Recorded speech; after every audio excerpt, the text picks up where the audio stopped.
iHeart, get ready. Fantasy football is here. Welcome to the Scout Fantasy Show. ScoutFantasy.com is home to the Fantasy Football World Championships and the best players in the world. Real money winners giving their secrets to help you win. Now exclusively on iHeart. This is the Scout Fantasy Show with your host, the one, the only, Dr. Roto.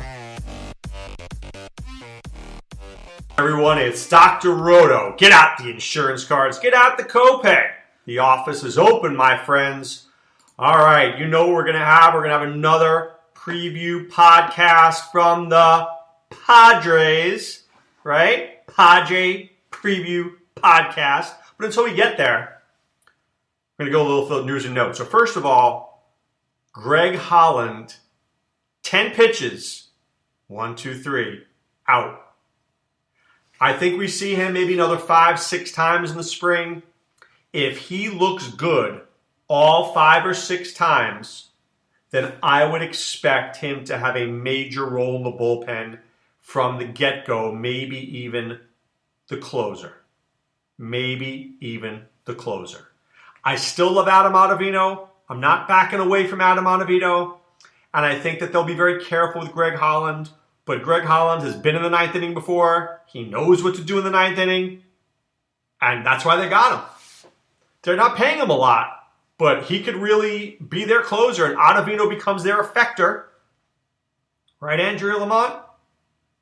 Andrea Lamont coined this phrase, the effector, a guy who's just effective when you bring him in.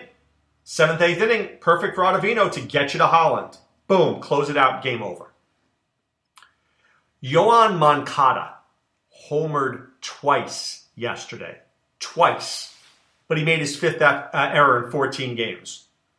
Now, thank God he's in the American League. Because if he was in the National League, there might not be a spot for him. But in the American League, there's always a spot for a guy. You know what the spot is? DH. For a guy who can hit but not field, you put him at DH. Here's the problem. He's a young guy, though.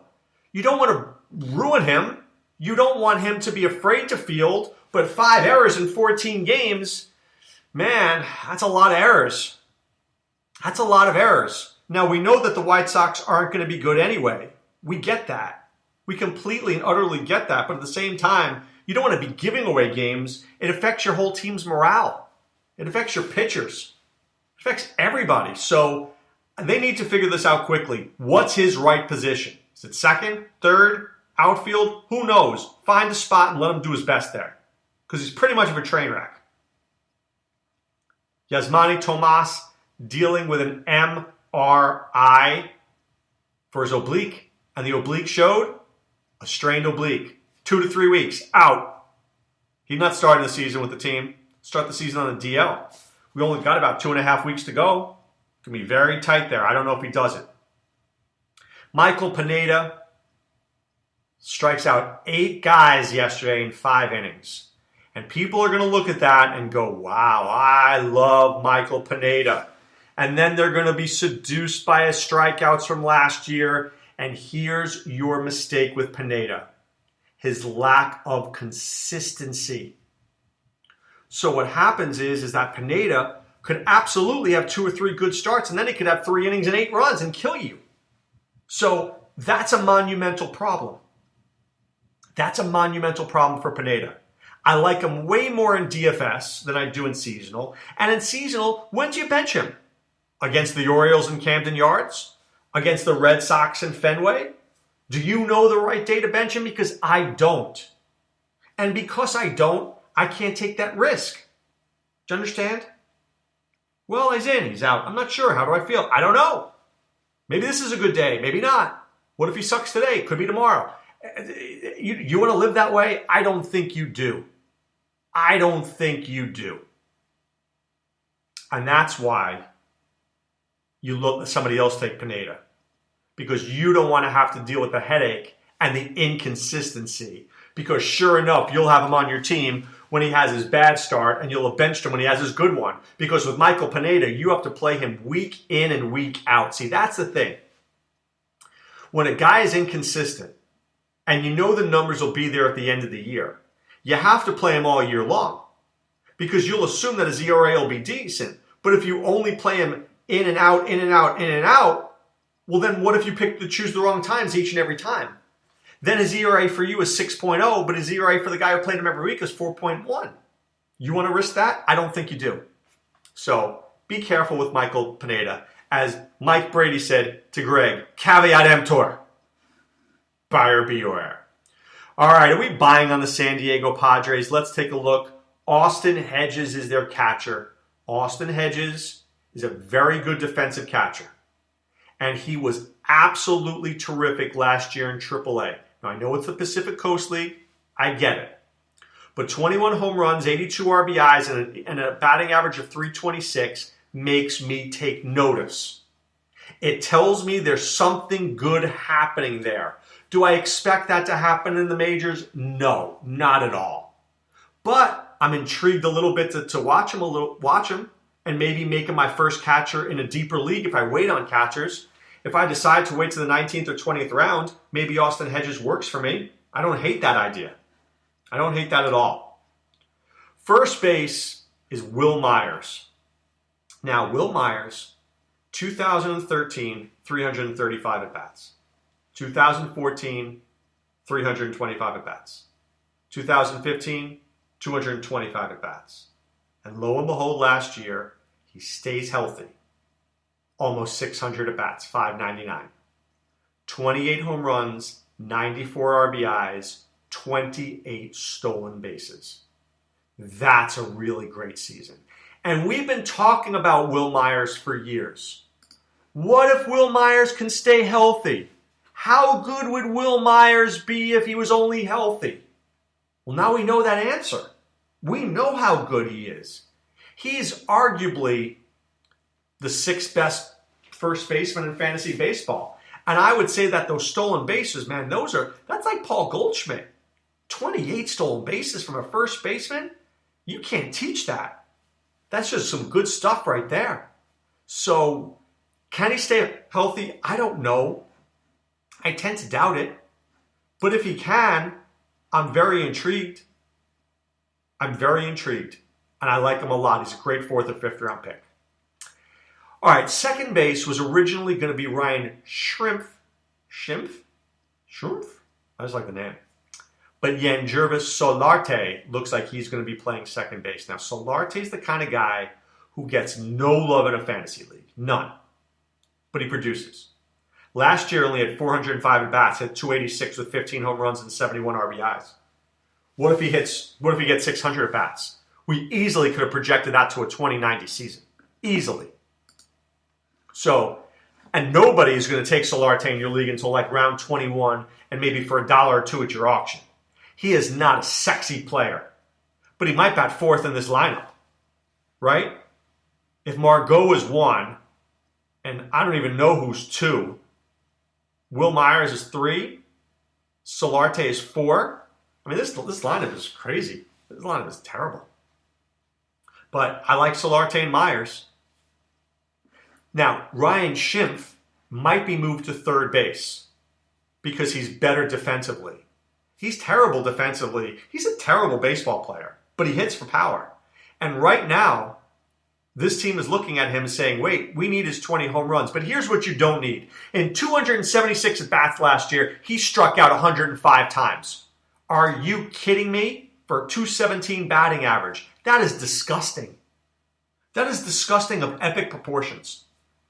I happen to like Corey Spangenberg a little bit better.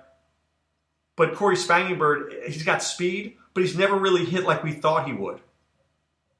Right? We thought he was going to be a good hitter, and he's never really turned out to be that. I think that they share time at third base.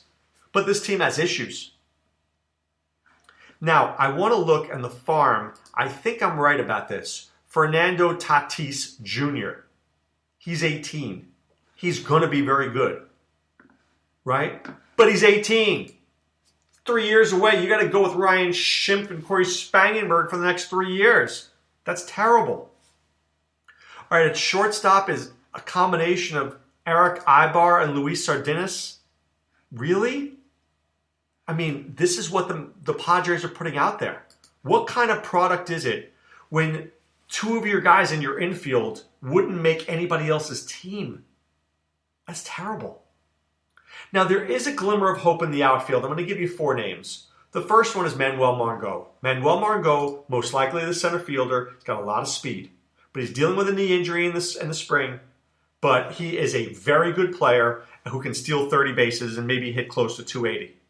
So he is what's right about the Padres. He should be a leadoff hitter. He's got speed. He's got everything you want. Secondly, Hunter Renfroe. I'm a fan of this kid. I really think that he could be I don't want to say dominant because that's putting way too much pressure on him. But I think that 30 home runs is a possibility. Maybe not this year, but soon. I mean, he was the MVP of the Pacific Coast League with 30 home runs and hit 306. So can I get 20 and 80 from him this year? I think so. And he's a pretty good player. He is. So there's pieces here. Hedges, Myers, Solarte, Margot, Renfroe. There's good. And then you got some real bad. Right? You got some real bad. Alex Dickerson would be my other choice for the outfield, but his back is an issue. He hasn't even played a game right now. So it looks like, if I had to guess, you're not going to see Alex Dickerson for a couple of months. You're going to see Travis Jankowski.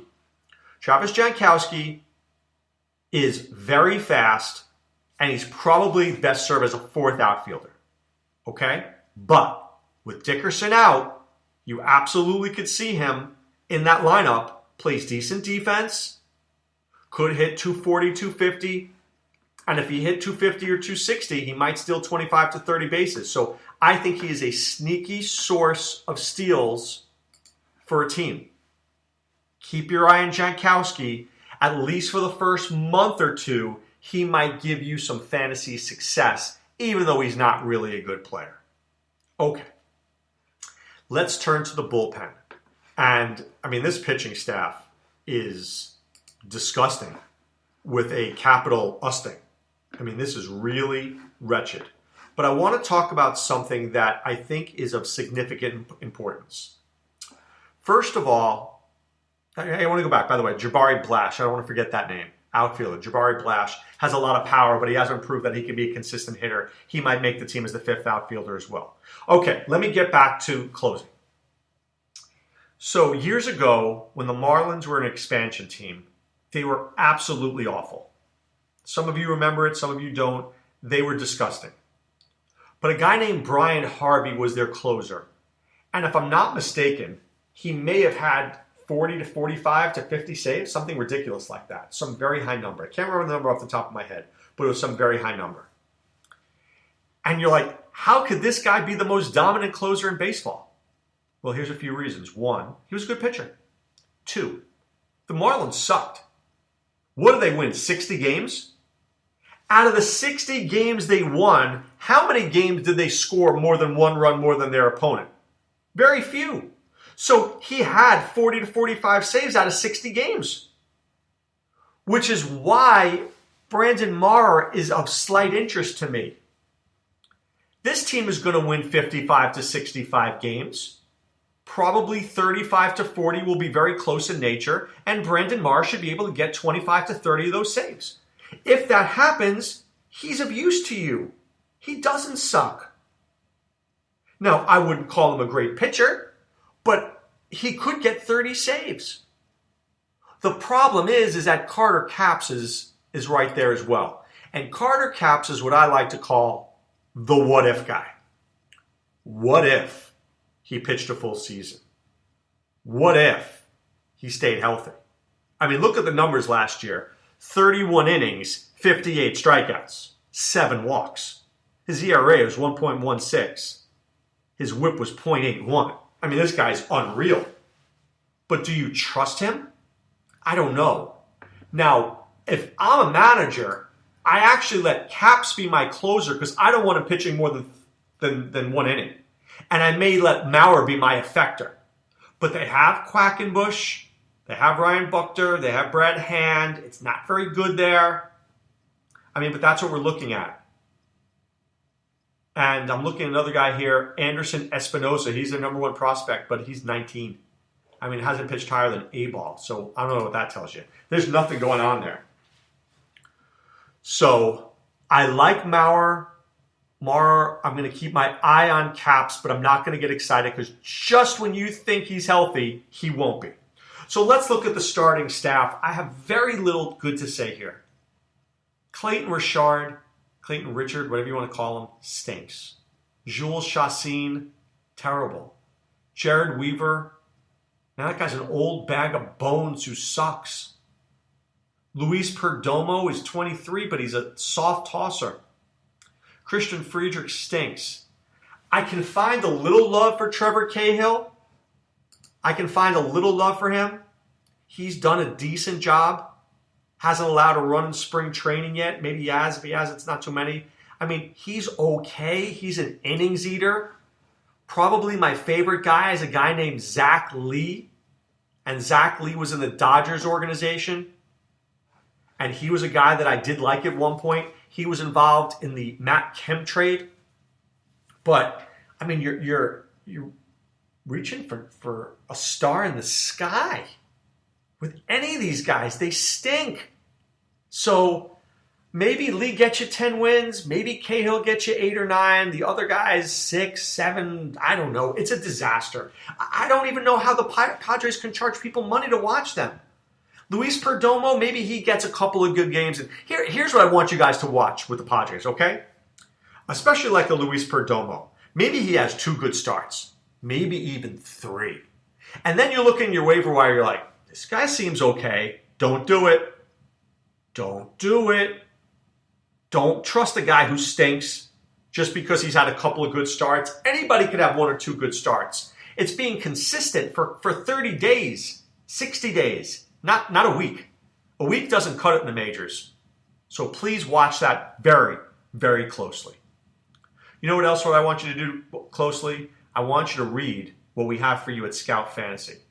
Sean Childs' team outlooks are amazing. Adam Ronis's player profiles are terrific. My Fantasy in a Nutshell series goes through all the players and all the teams like Sean, but not, right? Sean's going to give you 500 words per guy, and I'm going to give you about 50 in a nutshell. Quick hit. You got the podcast that I'm doing. You got Ryan Barrow for PGA. You got Nate Weitzer for Hoops. You got our NBA Optimizer.